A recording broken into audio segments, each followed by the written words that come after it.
The major changes from REBBA to TRESA in under 10 minutes. We'll keep it super simple with some before and after scenarios. Some of this stuff will be brand new and I'll go as fast as possible, but be as efficient as possible. I'm Callum Moore, eXp Realty real estate broker here in Ontario, and these videos do take a lot of time. If you find these videos helpful, consider liking and subscribing. It means an absolute ton to me, but let's just dive straight into it. Okay, so these changes actually happened for agents and brokers like myself way back in 2023, December 1st. But it does take time for this stuff to be implemented into the material and the exams, and that's why you're here. So just super quickly, these changes will affect Course 1, Course 2, a little bit of Course 3, Sims 1, and barely any at all in C4 and Sims 2. But you need to learn them as they're probably changing for you right now, but even if you are in the later stages and there isn't going to be much of a change, you need to know them for once licensed. Here are the 5 major changes we're going to discuss, and let's just quickly start with number 1, which is only a name change. Before REBBA, now it's TRESA. It is now Trust in Real Estate Services Act,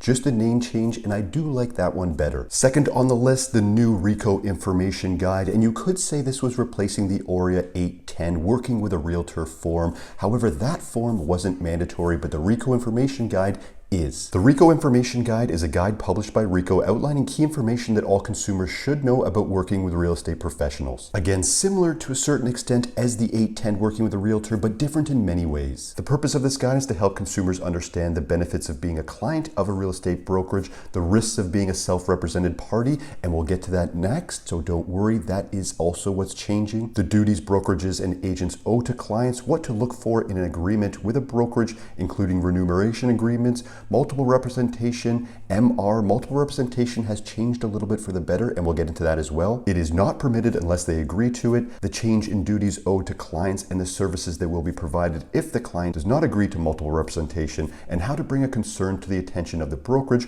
or file a complaint with RECO. Okay, that is the purpose, and we as registrants must provide the RECO information guide before providing any services to a client, before entering into an agreement with a client, before any assistance is provided to a self-represented party. Generally, we send this link to the person electronically and receive acknowledgement of receipt they have read it.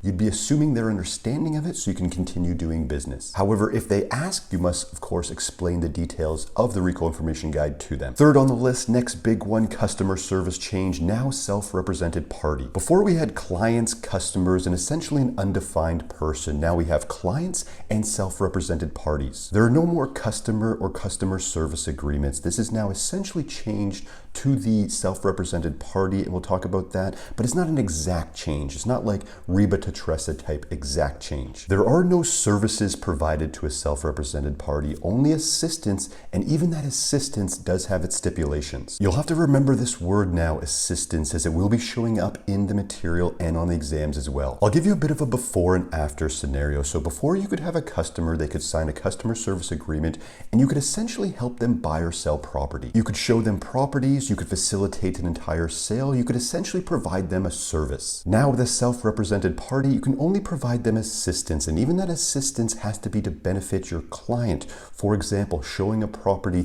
that you or your brokerage has listed for sale. This assistance in this particular scenario will be of course helping your seller clients as you are showing a property to try to get it sold. How to work with a self-represented party according to RECO, you would provide them again the RECO information guide, nothing changes there, but you also provide them the disclosure to self-represented party form. This form must be provided to the self-represented party before assisting them in anything, and again, that assistance can only be provided if it helps your clients. If, for example, in that scenario, let's say you show that property to the self-represented party and they turn to you and they say, this particular property isn't for us, but we want to see more properties similar to this.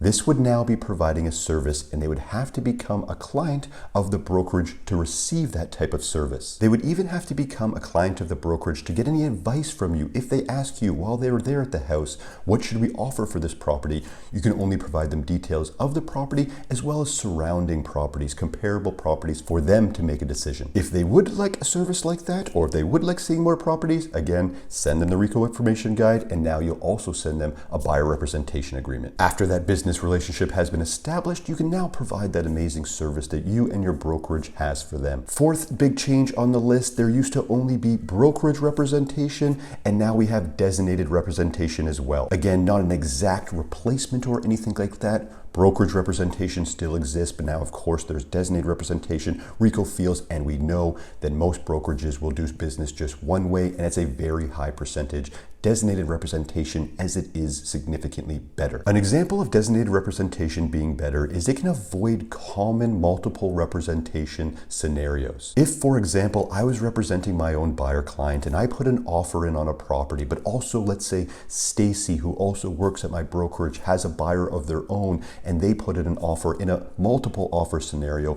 our brokerage under brokerage representation would actually be in multiple representation.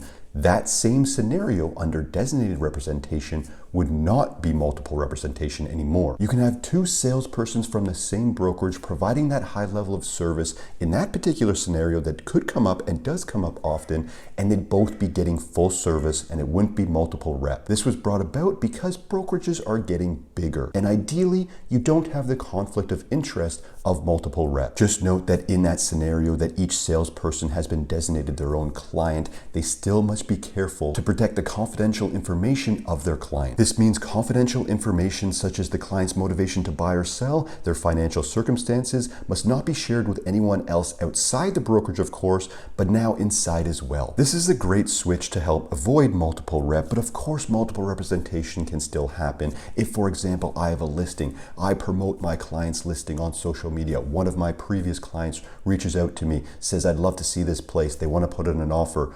I, at that stage, would still be in multiple rep because of course it's just one person. I'm double ending the deal, and of course in that scenario nothing changes. They both would have to agree, written consent, that they understand that they're willing to be in a multiple representation scenario. So it still will come up, however under designated representation it will happen much less now. Last on the big changes of the TRESA switch is open offers. Before, if there was multiple offers on a property that I was listing, let's say I had 5 offers, I was only allowed to disclose how many offers there was, not the price details, not condition details, anything like that. With these new rules under open offers, a seller can instruct their listing salesperson to disclose stuff like price or conditions. However, it is not mandatory. Not only is it not mandatory, a seller can actually change their mind during the process. They can start with disclosing information such as price, then decide not to. Real world talk, this actually doesn't change too much in the real world because having this information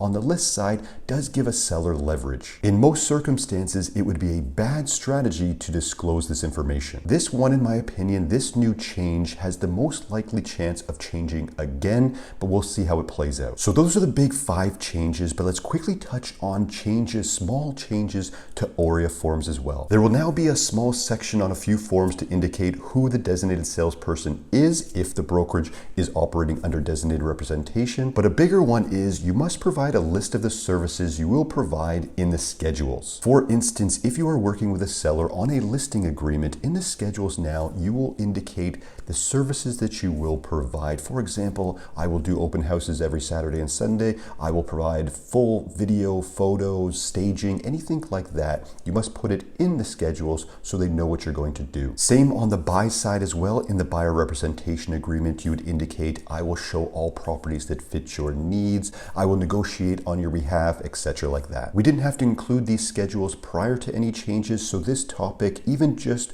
knowing that you will have to do this, is something that might come up in the exams, but you won't see many questions on it. So I know a lot of students have been fearing these changes. I hope a video like this helps calm some of those nerves. If you have to go back through it, do it. Look to the bottom. If you need to navigate to one area over the other, look to the time codes and chapters along the bottom. I really hope this video helped, and if you are looking for additional support to pass these exams, look to the Exam Master mini courses, fully updated, ready to go Exam Master mini courses in the description below. They are everything I wish I had to pass the Ontario Salesperson program. It's mini notes, mini quizzes, my exact fundamentals. I used to pass all exams first try and in 4.5 months, as well as video breakdowns of the 4 types of questions you may see in the exams. Those links in the description below are also value links for the YouTube family for the time being. I'll add that link right here to the exammaster.ca if needed. Thanks so much for watching. If you have any questions at all, DM, email, comment on this video. I get back to everyone. My name is Callum Moore, eXp Realty real estate broker here in Ontario. Thanks so much for watching, and we'll see you in the next one.